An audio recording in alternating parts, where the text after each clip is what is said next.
Hi, I'm Joanne Edmond. I'm 76 years old, and I have a healthy heart. I lived in a little town, Horton, Kansas. I grew up there, went to high school. My mom and dad were wonderful Christian parents.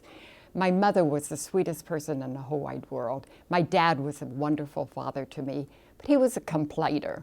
He always had what was popular. He had phlebitis when Dick Nixon had it. And my mother never complained. And in an early age, I liked not listening to all the backaches and the stomach aches and the ulcers. And so I grew up wanting to be a healthy person.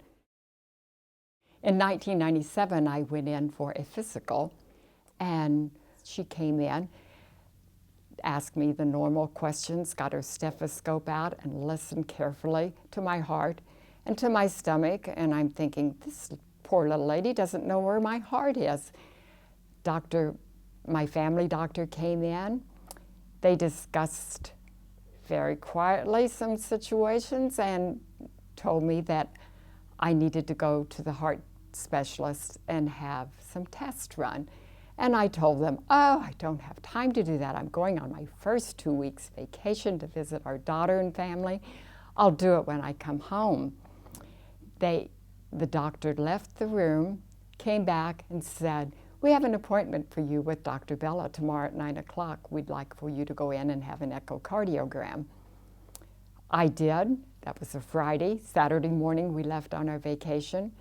When we came home, there were several messages on our answering machine saying that I needed to call Dr. Bella.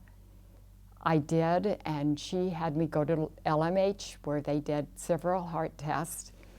I ended up at Research in Kansas City having open heart surgery. So you don't always know that you have heart problems. I was living a normal life, did not have a clue that there might possibly be something wrong with my heart. One morning when we were sitting drinking coffee, Bill said, Joe, you must right now get up and call the doctor. There is something wrong in your body. I said, oh, don't be silly. You know I feel great. I went to water aerobics yesterday. You know that I feel great. He said, Joe, I want you to do something for me. I want you to go to the doctor. And I had read in the paper about a heart exam that the cardiology department was giving. And I thought, to shut him up, I will do it. And I got up and made an appointment with Dr. Costello. And I went in, and that's when I found out, darn, my husband was right. I don't have a healthy heart. I had gone into the exam room. The nurse came in, wanted to know how tall I was, how much I weighed, my blood pressure, and how I was feeling. I think she did an EKG. And then the doctor came in and said, hello, Mrs. Edmond, how are you feeling? Oh, I'm just doing great. She said, is your husband in the waiting room? And I said, yes, he is. And she said, you have a pretty serious problem. We're going to take you by wheelchair to ICU. And I'm thinking to myself, you'd better get 2 wheelchairs because Bill's going to need one too. But I ended up in ICU, and that's when they discovered that I did not have a healthy heart, and my heart was out of rhythm. And I did have a cardioconversion, and just look at me now. I'm as healthy as can be, thanks to Dr. Costello and her staff. It made me feel like, oh my goodness, I do need to be more concerned. I do need to listen to other people, such as my husband, my kids, my friends. When they say, Joe, are you feeling okay? I don't always have to be like my mother and say, oh yes, I'm feeling great. I could have just a little bit of my dad in me and say, well, how much time do you have? Then I realized, oh my goodness, I should have gone to the doctor sooner. I should have listened to Bill. I should have been more concerned. And I think I've learned a very good lesson that even though you're feeling good and you want to feel good, sometimes your body is telling you different They're sending you little signals. You need to listen to your body. Another important part of healthiness is having a family doctor. Having your family doctor know you. When you walk in, the doctor says, "Hi, Joe," or "Hi, Bill."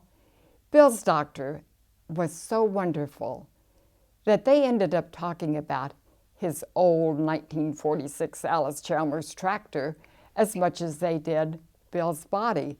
But that was a wonderful feeling to know that that doctor really cared about you.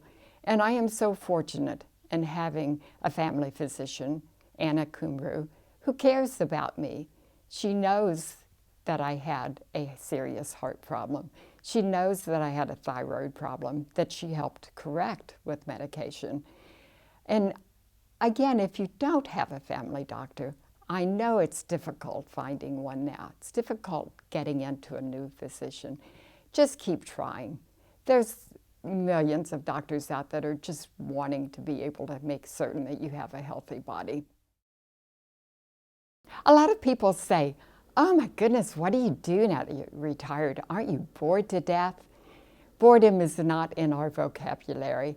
One of the fun things that we did when we first retired was to travel, and we've gone to all the 105 counties in the state of Kansas and taken a picture of the courthouse and toured the courthouse. That was really fun. We're really into the music scene in Lawrence, and if you've not been involved with live music in Lawrence, you're missing out on a lot. One of the things we enjoy doing is simple things like walking. We like to walk. We've been married 58 years, and life is good. So I encourage all of you, women, men, children, take care of yourself.